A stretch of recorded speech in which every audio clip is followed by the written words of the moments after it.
speak on the President's address.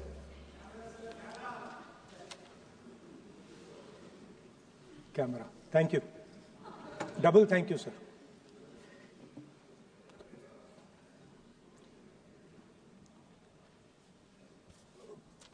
I heard the President's address. I sat there with Kharge ji and I listened to it. And I must say, I struggled through the President's address to maintain my attention on what was being said. Because I had heard pretty much the same President's address the last time and the time before that and the time before that. And it was the same laundry list of things that the government has done. We have done this, we have done this, we have done this, 50 or 100 things that the government has done. And so while I was sitting there, I was thinking, okay, I am being critical about what is being said. And I am saying that this is not the type of President's address that should be delivered. Well, the question came to my mind, what type of address would an India Gathbandhan government deliver? How would that address be different than the address we heard? Because it's no point me saying that it is a laundry list and then not providing an alternative idea. And so today I would like to lay out some dimensions of what an alternative address would look like, what the India Gathbandhan would probably focus on, and where we would lay emphasis. The future of this country is going to be decided by the young men and women of this country, the youth of this country. So I think anything we say has to be addressed to them, has to be spoken to them. The first thing in front of us, and this is something I'm sure the Prime Minister would accept, and pretty much everybody in this room will accept, is that even though we have grown fast, we are growing slightly slower now, but we are still growing. A universal problem that we have faced is that we have not been able to tackle the problem of unemployment. No, neither the UPA government nor today's NDA government has given a clear-cut answer to the youth of India about employment.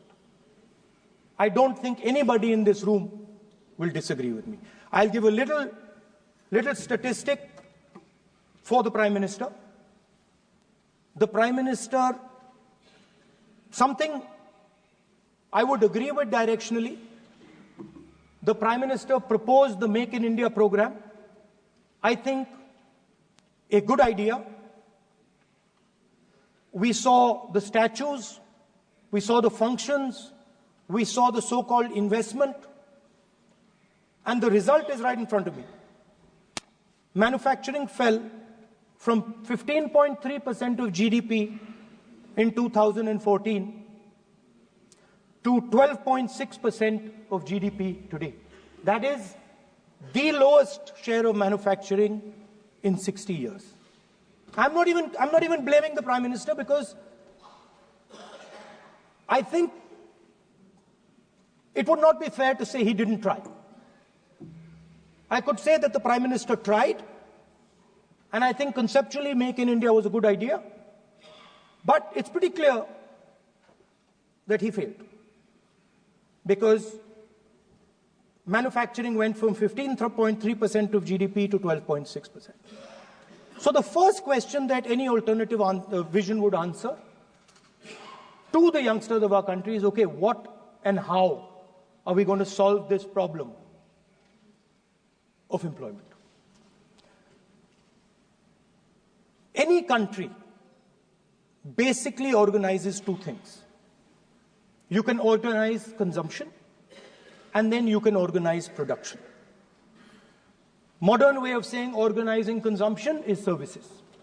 Modern way of saying organizing production is manufacturing. But there is more to production than simply manufacturing. For example, agriculture also is about production. Now, pretty much every government since 1990 has done a decent job on consumption, on organizing consumption. Which are the companies that organize consumption? Uber organizes consumption. Reliance organizes consumption. Adani organizes consumption. But we have, as a country, failed in organizing production. We have excellent companies that try to organize production. They are the Mahindras of this world. They are the Bajajs of this world. Part of Tata's organizes production, but the record of the country on organizing production is dismal. And essentially what we have done is we have handed over the organization of production to the Chinese. So this mobile phone, even though we are saying we make this mobile phone in India, that is not a fact. This phone is not made in India. This phone is assembled in India. All the components of this phone are made in China. The network that has produced this phone is made in China, is owned by China.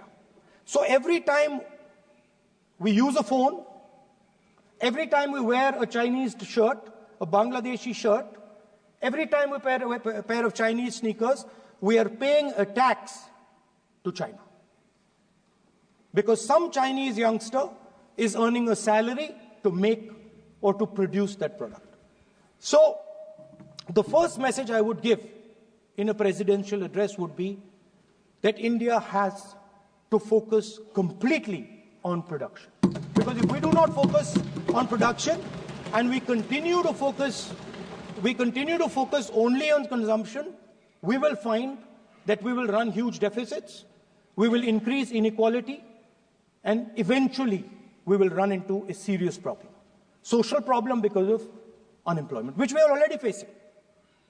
If you look at the numbers of the amount of people who are in jail, if you look at the numbers that are spent on internal security, if you look at the numbers spent on our police forces, they're all spiraling. They're all rising. And everybody understands that social tension is on the rise in India. So now the next question comes, okay, so where is this employment going to come from? What is India going to produce? And for that, I'd like to tell all the youngsters of this country that there is a revolution taking place, an exciting revolution. The world is transforming completely. And the change that is taking place, at the heart of the change that is taking place, we are moving from the world of the internal combustion engine to the world of the electric motor. We are moving from petrol to batteries. We are moving wind, solar, potentially nuclear energy. So our entire way of moving is changing. And this is going to change every single thing. It is going to change warfare. It is going to change medical treatment. It is going to change education. It is going to change how we eat. It is going to change every single thing. Now, the last time there was a revolution, called the computer revolution, the government of India had a clear focus. We looked at that revolution. It was the Congress government. We looked at the revolution and we decided clearly that we are going to focus on the development of software. And we rode the wave of that revolution. And today you can see the result. I remember people laughing. I remember people laughing when the computer was being talked about. You mentioned Mr. Vajpayee. I respect Mr. Vajpayee, but Mr. Vajpayee gave a speech saying that computers are of no consequence to India. So what is important when there is a revolution? What is important is that you understand what are the drivers of that revolution and where exactly do you need to focus, where exactly do you need to sit in that revolution. I said that this revolution is going to change everything. And I want the youngsters in this country to think about it. There is a war going on in Ukraine. The war in Ukraine is actually a war between the internal combustion engine and the motor, the electric motor. The electric motor is inside the drone, the engine is inside the tank. And if you look at what is going on in Ukraine, the tanks are dying by the thousands. And small little drones with electric motors, small batteries, not much bigger than that, are destroying the entire tank artillery infrastructure of both Ukraine and Russia. So the drone is the electric motor. The drone is the battery. The drone also needs to see. So the drone is a camera. In the same way, electric cars, the electric car is a motor. The electric car is batteries. The electric car is cameras. Robots are exactly the same thing. Robots are electric motors, multiple electric motors with cameras, with batteries. And this is what the revolution is going to look like. So there are basically 4 technologies that are driving this entire change in mobility. Electric motors, batteries, optics, and then on top of that, you can apply AI. Now I want to tell the youngsters of this country, people talk about AI. But it's important to understand that AI on its own is absolutely meaningless. Because AI operates on top of data. Without data, AI means nothing. And if we look at data today, there is one thing which is very clear. Every single piece of data that comes out of the production system in the world, the data that was used to make this phone, the data that is used to make electric cars, the data that is used to make basically all electronics on the planet today is owned by China. And the consumption data is owned by the United States.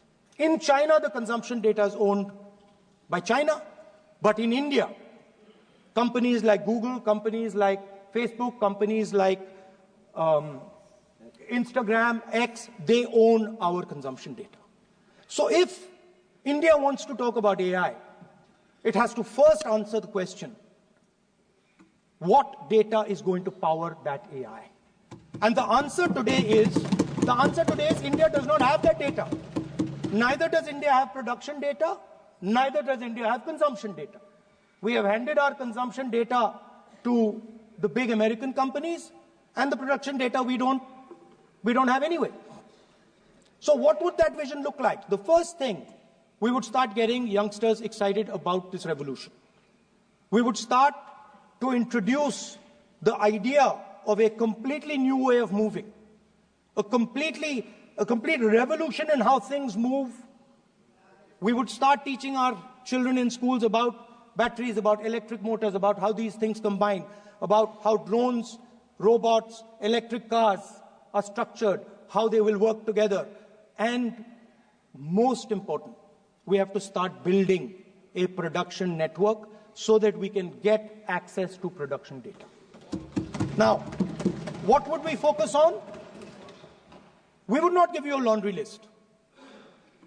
China has at least a 10-year lead on India in this space. China has been working on batteries, robots, motors, optics for the last 10 years, and we are behind. So what would our president's address say to the youngsters? We will choose critical areas in each one of these technologies, and we will start to build capabilities in those areas. The second thing we would do, we would ensure that our banking system is not captured by 2 or 3 companies that basically do not allow you to build a production system. But our banking system is open, is dynamic, and is accessible to small and medium businesses and to millions and millions of entrepreneurs who want to take part in this revolution. Our foreign policy would take into account this revolution. When we talk to the United States, we would not send our foreign minister to invite our prime minister to his coronation. We would not send him 3 or 4 times, please invite our prime minister. Because if we had a production system and if we were working on these technologies, the American president would come here and invite the prime minister. So it is important to understand where a...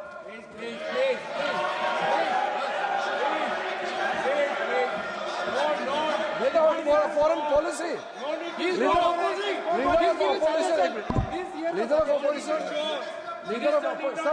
Leader of opposition cannot make such serious unsubstantiated statement. This is related to the relation between 2 countries, and he is making an unverified statement about invitation of the Prime Minister of our country. Is matter of our dignity. How can you make such kind of statement? He is leader of opposition, sir. He should be responsible in making such statement. Sir. LOP is giving us very positive suggestions. Why they are worried, sir? For the country, he is giving. Leader of opposition has the information from any official source. He must inform the House.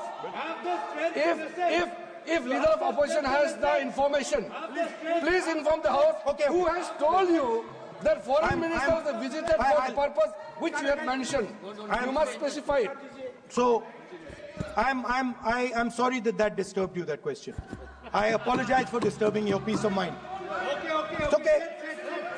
I've apologized. I've apologized for disturbing your peace of mind. I'm sorry. Apologize for lying to the House. ऐसा नहीं होता है. तो serious होना चाहिए leader of opposition को. कम से कम देश के मामले में तो एक हो. देश के मामले में तो एक वॉइस से बोलना चाहिए. ये गलत बात है. ये ठीक नहीं है. लीडर ऑफ ऑपोजिशन को इस तरह का बयानबाजी नहीं करना चाहिए. ये गंभीर विषय पर चर्चा चल रही है. So we would start by telling our young men and women that they have to be at the forefront of this revolution. We cannot afford that the Chinese are at the forefront of this revolution. Number 1. Number 2, we would ensure that the absolute best experts on these technologies would talk to our students, would talk to our youngsters, and guide them on what a future, on what these future technologies are going to do. We would make them partners in this revolution. Now, we talk about defense. And today, we have the Chinese. And the Prime Minister has denied it. And the army has contradicted the Prime Minister. It's true. The Prime Minister has denied it. The Prime Minister has denied it. And the army has disagreed with the Prime Minister that China is sitting on 4,000 square kilometers of our land, of our territory.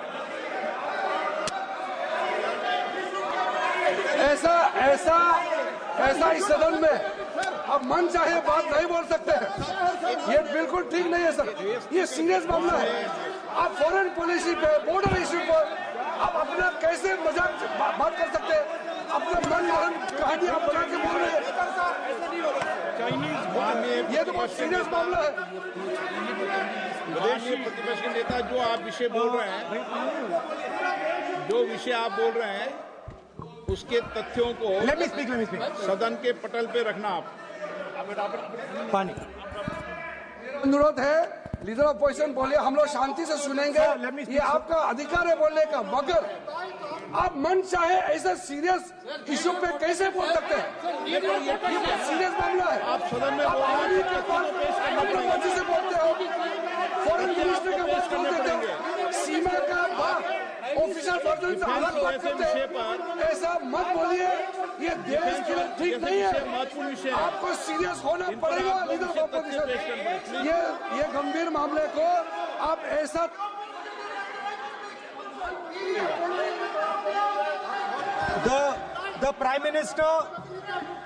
The Prime Minister has denied that Chinese forces are inside our territory.